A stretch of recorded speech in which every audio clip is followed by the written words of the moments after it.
Shalom kekasih Tuhan, anak-anak rohaniku yang ada di GBI Pasar Baru, Betania Blessing di kota Jambi, dan serta GBI Clear kota Bontang, dan dimanapun Anda berada, wahai kekasih Tuhan. Saya percaya bahwa setiap kita pada hari-hari ini akan dibawa untuk hidup mengasihi Tuhan. Bukti kita mengasihi Tuhan itu adalah kita menempatkan rasa percaya kita seutuhnya kepada Tuhan Yesus. Dan saya percaya, waktu kita percaya dengan Tuhan, itu diujikan bukan cuma sekedar dengan KTP atau dengan ID pengenal kita bahwa agama kita Kristen, tapi kita diuji dengan diperhadapkan dengan begitu banyak tantangan serta pergumulan, bahkan intimidasi yang ada di dalam kehidupan sekitar kita. Kalau saudara mengasihi Tuhan, maka kita akan mempercayakan sepenuhnya apa yang menjadi kendala dalam kehidupan kita kepada Tuhan. Bukti bahwa kita mempercayai Dia. Nah, tidak mungkin ya tidak ada masalah ketika kita mengasihi Tuhan. Walaupun kita menyayangi Tuhan, pasti Tuhan ingin membuktikan kepada kita seberapa besar balasan kasih-Nya kepada kita dari Tuhan. Itu sebabnya kita diajak oleh Tuhan untuk memahami bagaimana hidup dalam kuasa kasih sayang Tuhan.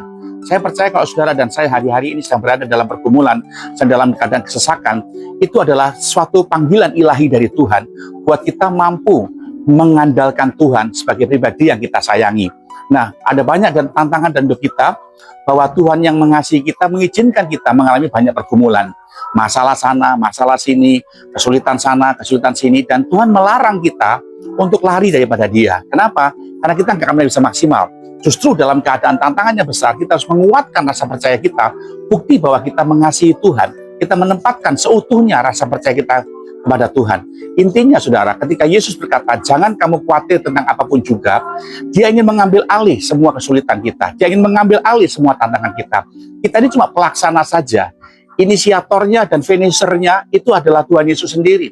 Dia yang berinisiatif memanggil saudara menjadi anaknya, menjadi kekasihnya. Kemudian kita mempercayakan kasih kita kepada Tuhan seutuhnya dan mempercayai Dia.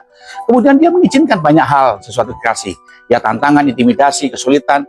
Itu adalah sebetulnya panggilan buat kita untuk melihat kuasa percayaan kita kepada Tuhan yang sanggup mengubahkan kemustahilan menjadi sebuah mujizat Tuhan.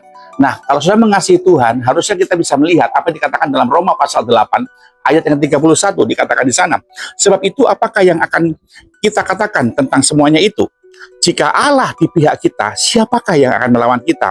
Ia yang tidak menyayangkan anaknya sendiri, tetapi menyerahkannya bagi kita semua. Bagaimanakah mungkin Ia tidak mengaruniakan segala sesuatu kepada kita bersama-sama dengan Dia? Siapakah yang akan menggugat orang-orang pilihan Allah? Allah yang membenarkan mereka? Siapakah yang akan menghukum mereka? Dari ayat ini kita boleh belajar bahwa ketika engkau mengasihi Tuhan, engkau ada di pihak Tuhan, engkau ada di pihak Allah. Dan kalau kita bersama dengan Tuhan, Tuhan ada di pihak kita, siapa yang dapat melawan saudara? Dia mempercayakan saudara sebuah proyek. Dia mempercayakan Anda sebuah tanggung jawab. Kemudian dalam tanggung jawab proyek itu ada tantangan. Maka dialah yang akan menghandle semuanya. Maka dialah sendiri yang akan mengambil alih semua masalah-masalah dan jalan keluar akan diberikan bagi saudara. Tugas kita cuma satu, percaya sama Tuhan. Dan jangan mengandalkan kekuatan sendiri. Ingat waktu Esther dengan bangsanya akan dibinasakan oleh Haman, ya, ketika berjamaah Raja Ahasveros. Tugas Esther cuma satu, merendahkan diri, cari Tuhan saja. Dan lihatlah, Tuhan sendiri yang beracara kan, Tuhan sendiri yang mengambil alih semua pergumulan yang ada dan memberikan jalan keluar sampai akhirnya si pembinasa itu akhirnya yang binasa, si Haman itu. Dan saya percaya ketika jemaat Pasar Baru Jambi yang saat ini sedang diperhadapkan dengan kesulitan untuk izin atau pembangunan rumah Tuhan, tidak usah khawatir. Tuhan yang menyediakan tanah itu bagi saudara, maka Dialah sendiri yang akan memulainya dan menyelesaikannya serta membangunnya dengan cara Tuhan yang ajaib. Tugas kita cuma satu, sepakat dengan gembala. Hidup dalam kesucian. Kalau perlu puasa Esther, ya Anda bisa puasa, Anda bisa mengambil waktu merendahkan diri Tuhan dan biarkan Tuhan yang bekerja. Tidak ada kekuatan manapun di dunia ini yang sanggup melawan kekuatannya. Percayai Tuhan dengan sungguh-sungguh, bukti kita mengasihi Tuhan.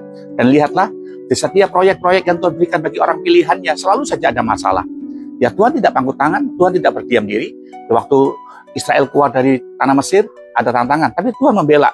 Sampai laut Teberau dibelah, berikannya padang gurun sebagai taman Tuhan yang indah, ada tiang awan, tiang api, ada mata air, disediakannya daging, dan Tuhan menyediakan dengan begitu ajaib. Dan lihatlah ketika Raja Daud dipilih menjadi raja, bukan tanpa tantangan, ada aja tantangan. Dari Saul lah, dari negara-negara sekitarnya lah, tapi Tuhan membela Daud.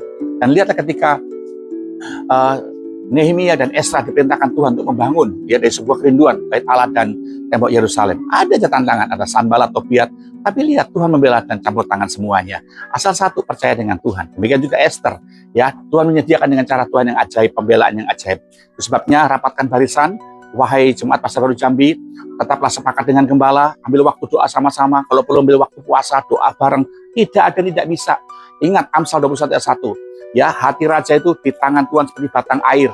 Kemanapun dia mengalirkannya sesuai dengan kehendak hatinya. Itu makanya ambil Tuhan yang punya hati raja-raja. Siapa yang bersulit saudara, ingatlah Tuhan memegang hatinya. Dan dia sanggup mengarahkan pertolongan mujizat bagi saudara lewat mereka. Saya percaya tidak ada yang mustahil bagi Tuhan. Ingatlah selalu, saya sebagai orang tua rohani mendoakan supaya Pasar Baru Jambi mengalami impartasi kuasa. Rumah Tuhan yang di Bontang terjadi juga dengan di Jambi. Tidak ada yang tidak mungkin bagi Tuhan. Asal kita belajar sepakat sehati dan tetap merendahkan diri di hadapan Tuhan. Dan lihatlah Tuhan yang akan beracara untuk membuka jalan sampai izin itu keluar. Dia adalah pemegang hati raja-raja. Jemaat Pasar Baru Jambi merapatkan barisan sehati, kemudian hidup dalam kekudusan dan tetap sepakat menopang seperti Harun dan Hur menopang tangan Musa, maka mujizat terjadi. Doa sementara saudara, ingatlah kalau Tuhan di pihak kita, siapakah lawan kita? Tuhan berkati saudara. Shalom. Kong si facai, Sinian kuala, Wang serui.